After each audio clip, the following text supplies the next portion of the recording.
Tadi ada masalah sikit dengan video ni. Dia tak apalah. So, tadi kita sampai kat sini kan. Index. Kita nampak base sama. So, jadinya kalau darab, kita punya index kita kena tambah. Kalau bahagi, index kita kena tolak. Begitu juga dengan B. So, semua dah B. So, index kalau darab kita tambahkan. Kalau bahagi kita tolak. So therefore kita 2 yang pertama memang 2. So untuk yang part yang kedua ni adalah 1 tambah 2 tolak 1 adalah 2. 1 tambah 2 tolak 3 adalah kosong. So B kuasa kosong ni kalau kita ingat, tadi apa-apa base yang kuasa kosong adalah 1. So jadinya kalau 1 darab dengan 2 kuasa A kuasa 2, dia masih lagi dapat 2A kuasa 2. Baiklah. Kita teruskan untuk B. Dan seterusnya kalau saya boleh zoom.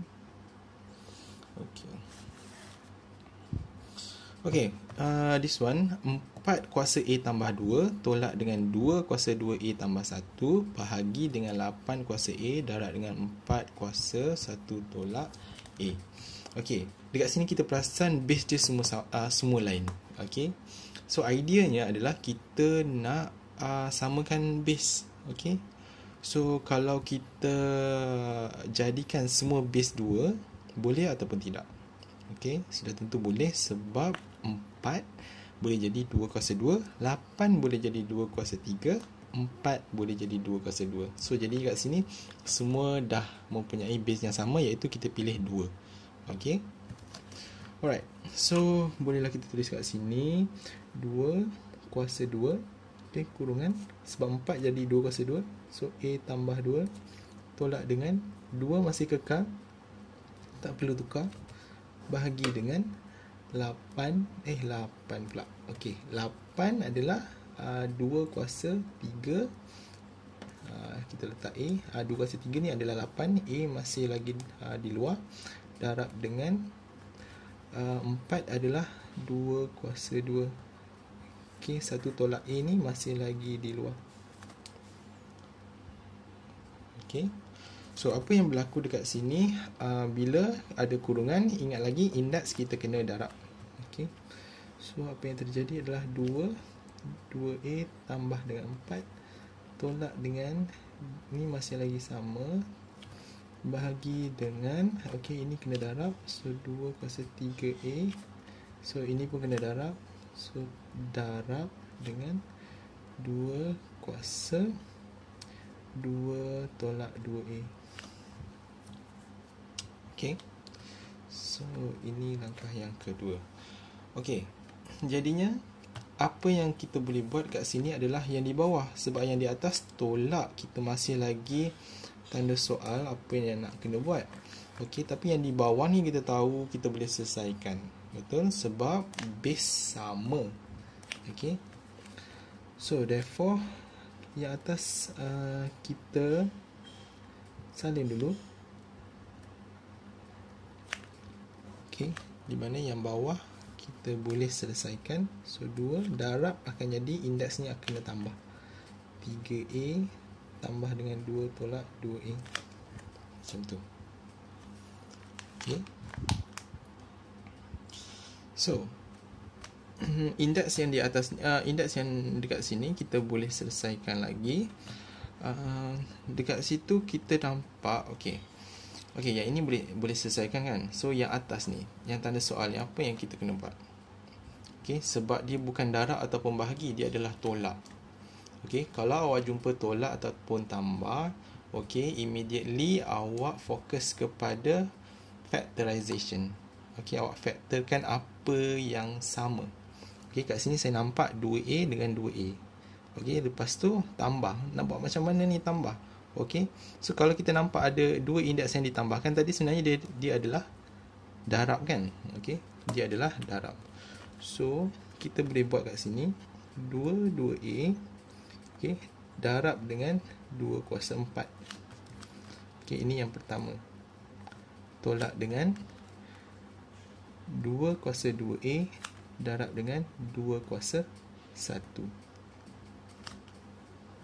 Okey, yang bawah ni akan jadi 2 kuasa 3A tolak 2A, jadi A sahaja. So, tambah 2. Okay. So, dekat sini kita boleh factorize sebab this one sama. So, kita keluarkan 2 kuasa 2A. So, yang tinggal adalah 2 kuasa 4 tolak dengan 2. Okey, 2 kuasa 4 tolak 2, tekan kalkulator. 2 kuasa 4 adalah 16, tolak dengan 2 adalah 14. Okey, bahagi dengan yang ini pun sama. 2A tambah dengan 2 adalah, kalau kita pecahkan, dia akan jadi apa? 2A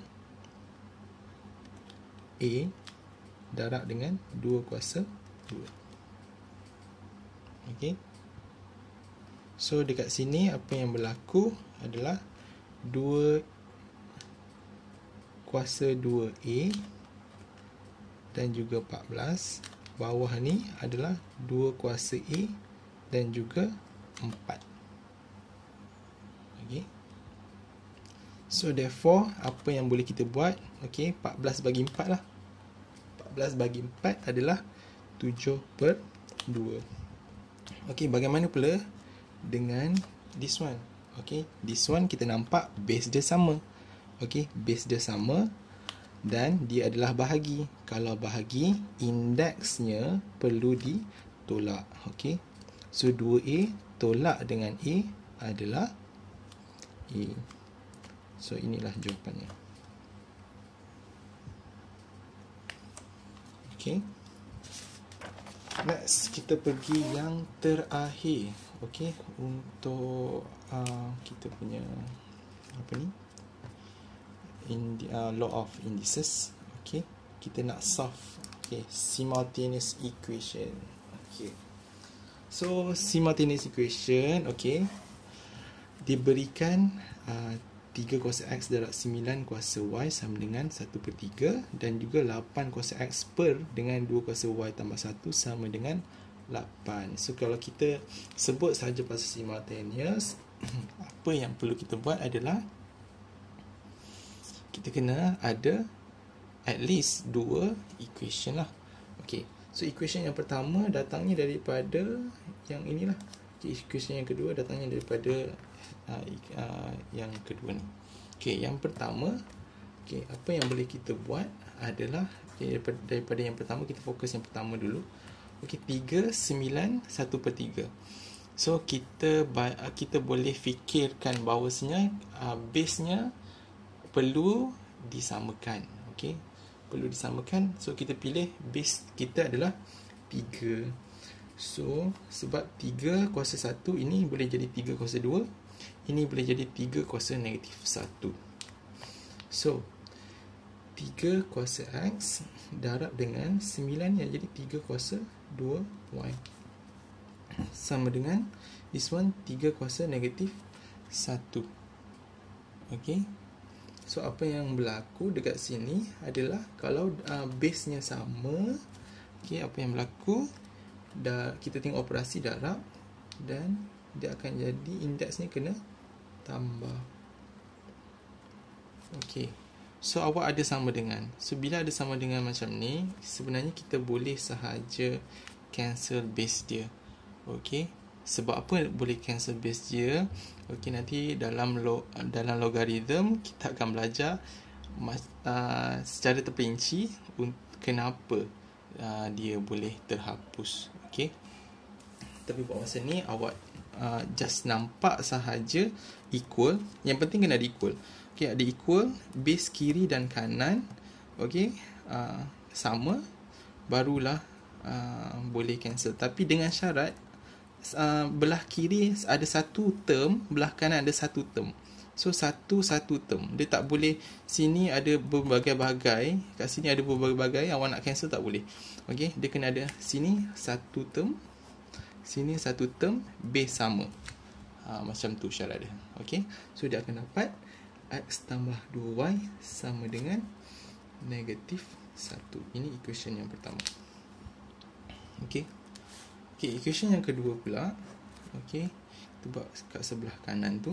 So 8, 2, 8. So kita boleh fikirlah yang base ni adalah base 2. So 2 kuasa 3 X.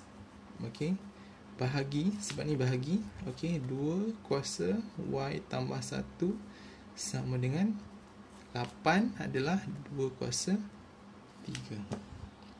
Okey, so semua base dah sama. Okey, so kita fokus kepada yang sebelah kiri. Okey, bahagi, base sama, operasi bahagi. So index kita kena tolak. 3x tolak dengan y tambah 1 sama dengan 2 kuasa 3. Okey, so dekat sini mesti yang tertanya-tanya kenapa kena ada kurungan. Sebab dekat selepas saja bahagi ni kita ada 2 term. Kalau ada 1 term tak apa. Okey, tak payah buat kurungan pun tak apa. Tapi ni ada 2 term. So sebab kita nak agihkan negatif 1 kepada y, negatif 1 kepada 1. Kalau kita tak buat bracket ni, nanti negatif 1 hanya kepada y sahaja. So next adalah kita simplify. So 2 3x tolak y tolak 1 sama dengan 2 kuasa 3. Okey, so lepas tu apa yang saya kata di sebelah sini, okey, ada 2 term, ada 1 term saja di sebelah kiri, ada 1 term saja di sebelah kanan. So 1 1 barulah ada equal, barulah boleh cancel macam ni. So 3x tolak y tolak 1 sama dengan 3. So therefore 3x tolak y sama dengan 4. Okey, itu equation yang kedua. So kita dah dapat equation pertama dan equation yang kedua. So kita nak buat simultaneous. Kita boleh buat substitution ataupun elimination, tapi saya tunjukkan untuk elimination. Okey, ini x, ini 3x. Okey, ini 2y, ini negatif y. So saya pilih untuk samakan y lah. Okey, ini 2, ini negatif y. So sini saya nak darab dengan 2. Okey, so sebab saya nak samakan dengan 2. Okey, so 6x tolak 2y sama dengan 8. Awak boleh juga nak samakan dengan x untuk jadikan dia 3. So sini awak darab dengan 3. Mana-mana pun boleh. Okey, so ini saya punya equation yang ketiga. Okey, so apa yang saya buat adalah equation yang pertama kita tambah dengan equation yang ketiga lah. Sebab bila tambahkan barulah y ni terhapus. Okey, 2 tambah dengan negatif 2, dia akan terhapus. So x tambah dengan 6x jadi 7x sama dengan yang ni terhapus. So dia tak payah tulis. So negatif 1 tambah dengan 8 adalah 7. So x sama dengan 1. Okey, macam mana nak dapatkan y? Sebab simultaneous. Kalau simultaneous maksudnya kita kena dapatkan bukan setakat x, tapi kena dapatkan juga y. Okey, so kita ambil daripada from 1 lah. Kita ambil from 1. Okey, kita fokus kat sini. So x adalah 1. So kita masukkan 1 tambah 2y sama dengan negatif 1. 1 pindah kepada sebelah. Okey, dia akan jadi negatif 2. Dan so y akan jadi negatif 1. Alright, itu saja.